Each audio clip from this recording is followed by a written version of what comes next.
Hello there, it's Dr. Amy, and thank you so much for coming to another episode of Save Yourself. I'm Dr. Amy Shah. I'm a double board certified MD and nutritionist, and I'm always thinking of ways that we can save ourselves. And this is the podcast where I go through all the different ways we can do that. So, first of all, before we start, today's topic is going to be the toolbox, the gut hormone brain connection toolbox. So, this is a collection of little things that you can do in your life that are going to optimize your gut brain hormone connection. So before I start, I want to thank our sponsors, Truline. Thank you so much for sponsoring the podcast. I'm so grateful that we get to give our audience, you, a 50% discount off of the wellness shot, which is amazing. It is a turmeric ginger. It's like everything you want in a shot that is healthy, convenient. It's like a packet you just put in water. And you can have it every day in the morning, or often I'll have it on a weekend when I really want to have a detox moment. Of course, there's no such thing as detox, but where it tastes delicious. It's kind of like a refreshing start to your day. So definitely check it out. It's 50% off. You can use the code Dr. Shah 50. It's at truline.com. It's called the Wellness Shot. I'm really, really excited to have them as a sponsor because it's one of my favorite products. So thanks. And check it out and let me know what you think. So here we go. Our wellness toolbox. This is the toolbox that you're going to use to, fix your gut brain hormone connection. So what's a toolbox? So imagine an actual physical toolbox where you have all these things in there and then you take what you need, right? You take what you need. Maybe you take a lot of the tools sometimes. Sometimes you only need a couple of tools to get going. You don't really need a full toolbox all the time. Some people will do all of it. And so that's what a toolbox analogy is meant for. This is your toolbox. If you know my work or you know me, you know that I'm a big believer in this gut-brain connection, and it's connected to our hormones. It's connected to our immune system. It's basically dictates how we feel, how we act, our motivation, our drive, and of course, our risk of disease and how we look and feel on a daily basis. So that's pretty big stuff. Your gut is, where you digest food, but it's also where you make a lot of decisions. And the gut is always telling the brain what to do. And so when we improve that gut hormone brain connection, pretty much everything gets better, especially if you're someone in midlife who's like, I'm tired. I need to do something to improve my health. This episode will really help you. It's kind of the actionable tools, the things that you can do today to help yourself. So number one, first and foremost, is fiber. Fiber should be at a level of 25 to 35 minimum grams a day. So why is fiber so important? Because it's literally the food for the gut bacteria. So if you're trying to improve your gut-brain connection, you have to start with fiber. Fiber is in fruits and vegetables and nuts and seeds. This is something that you don't necessarily need to supplement, but if you want to supplement, you can supplement with psyllium husk or an inulin fiber. It's clear and you can add it to drinks. Inulin actually has been shown to change the way you perceive food. So inulin definitely has an effect on the brain. So eating more fiber is the number one thing you should be doing. Number two is eating more probiotics. So more probiotic food. So you might think probiotics, I'll just take a pill. No, I prefer optimally that you get a lot of probiotics in your daily life. And something like a raw apple cider vinegar with the mother is something that acts like a probiotic. Yogurt, especially check the yogurt. There's certain yogurts like the ones with the M&Ms on top and lots of sugar that don't actually have live bacteria in it. So you actually have to read it and see that there's live bacteria. In America, you actually have to list on the package if there's live bacteria in the product. So it makes it easy to see what foods are probiotic. Kombucha, sauerkraut, kimchi, miso. So some of the things I like to do is take a spoon of sauerkraut randomly, either before lunch or dinner, or to have probiotic cottage cheese, or to have a yogurt as a snack, or have some miso soup, or, include it in your day. Kimchi is something you can add to salads. You can add apple cider vinegar to water, and that's a great way also to increase the level of probiotics in your life. So fiber, probiotics, Third one is magnesium. Magnesium has gotten kind of like a glow up. We call it glow up because everyone's talking about magnesium these days. It's really great for perimenopause. It's great for muscle soreness. It's great for brain health, anxiety, for sleep issues. Sleep issues seem to be the biggest reason that a lot of people like the magnesium. It's very relaxing. It can take your stress hormones down. I like the glycinate version. There's also the threonate version. Both of those are good for brain health. The glycinate version is better for sleep and perimenopause. The threonate version is better for anxiety and brain health concerns. So those having adequate magnesium in your diet through black beans, through leafy greens, through seeds and nuts, and then adding a supplement when you need it is a great thing to have in your toolbox as well. Another thing to have in your toolbox is sunlight. Now, it doesn't have to be bright and sunny. It can be just daylight. Getting adequate light into your eyes is a way to optimize your brain-gut hormone connection. If you get light into your eyes in the morning, it resets your clocks and it really refines what time it is to your brain and your body.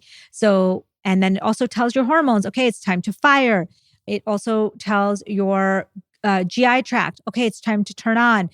Basically, when you get natural light, you're able to recalibrate all these clocks all around your body, and especially that master clock in your brain, and you will feel better. When your brain and body clocks are misaligned, you will feel perpetually jet lagged. So people who are always in the dark, people who don't get enough sunlight in the daytime or get a lot of bright blue light at night, they all feel kind of jet lagged all the time. And that can affect your mood, productivity, et cetera, along with a host of health concerns with disrupted circadian rhythm. So having sunlight or a sun lamp in your toolbox is very important. So you can get a sun lamp from Amazon. You want to get 20,000 lux of light, and you want to keep it between 12 and 15 inches from your face for 20 minutes if you're using a sun lamp, especially for those of you who live in places where really cannot see the sun. Ideally, you want to get natural light, even if it's not sunny, okay? So that's the next thing in your toolbox. The next thing in your toolbox is finding an exercise that you love is one of the biggest tools to improving your brain-gut hormone connection. So movement, any kind of movement, whether it be dancing, swimming, high-intensity workouts, it doesn't have to look the same for everyone, but having some kind of movement in your life is an ideal way to improve that brain-gut hormone connection. Another thing in your toolbox is protein. You want to get adequate protein if you're someone who wants to optimize that brain-gut hormone connection. Now, there's lots of debate on should you be on a high protein diet? Should you be on a low protein diet? But that's not what I'm debating here. What I'm telling you is adequate protein for you. So that might look different than somebody else, but you don't want to be very low on protein. Very low protein diets often lead to overeating. They lead to, especially in middle age, to accelerated muscle loss. People that have sarcopenia, so, too little muscle on their bodies, end up having more fractures. And this is not something that you want to do, especially as you get older. Also, there's a protein leverage hypothesis. This says that your body will keep wanting to eat until it gets a certain amount of protein. There's like a threshold. And so when you're eating a lot of snacks and you're not getting enough protein, your body keeps staying hungry and keeps craving more and more. And so having adequate protein tells the gut bacteria to send signals to the brain that, hey, you got enough protein, it's time to stop the craving. So there is a lot of reasons to eat protein. Protein is something that the gut bacteria like. Of course, the protein is something that helps build muscle. So especially as we get older and we lose some of those hormones that are keeping our muscle mass active, we want to eat more protein and do more resistance training with that protein so we can be building muscle. Another thing in your toolbox is spices. You want to be having spices every single day. I think that's really an underrated way to improve your gut health and to improve your gut-brain connection. We know that things like turmeric and ginger and black pepper and nutmeg, these things affect your brain and they can really optimize that gut-brain connection. They act as prebiotics. So prebiotics are food, again, for the gut bacteria. and they act as antioxidants. Antioxidants are like, they catch all the free radicals in your body that are floating around, and they help you anti-age, basically. So you want to have a lot of spices in your life. Special spices like saffron are so amazing for your brain, but even simple spices like black pepper, garlic, turmeric, all of these are essential for good health. So you really want to be having more of those. One thing that you don't want to have in your toolbox, and if you're trying to really improve your health, one of the things you might want to cut out as the tool in that kit is cutting out ultra processed foods as much as possible from your diet. That's something that will really improve your gut health, your hormone health, your brain health. Ultra processed food, again, is the food that could never be recreated in your kitchen or any kitchen. It's a non culinary food item. So think Doritos, think Oreos, things that you just couldn't make even if you had all the ingredients. Okay. So cutting those processed foods out. And then cutting out liquid sugar, such as sodas, juices, etc. That's a way to really improve your gut hormone connection. And then reducing the amount of alcohol that you're using is another thing that you can put in that toolbox. Is like, hey, take a break from alcohol. That's part of your toolbox. Okay. Though these are things that can improve your gut brain connection in ways that you probably didn't even know. So if you're someone who is saying, all right, I want to improve how I look. I want to improve how I feel. I want to improve my risk for disease. I want to improve how I age. I want to improve how I move through menopause. I want to optimize my body. You want to start using some of these things in this toolkit, it maybe by himself or in combination. There's so many other things like I didn't even mention, but supplements can be part of your toolkit. So the magnesium supplement, an omega-3 supplement, a vitamin D supplement, a vitamin K supplement can all be really great things. Things like vitamin C, it's best taken in food. So kiwi fruit is a great source of vitamin C. It has been shown to actually improve mood. Just kiwi fruit, new study shows that. And so having fruits and vegetables and real foods in your toolbox is a great way to kind of improve your health. And remember, 30 different plant foods a week has been shown in studies to improve your health, to improve your gut bacterial diversity. So, and that includes seeds and nuts and spices. So having 30 plant foods in your toolbox can be really helpful as well.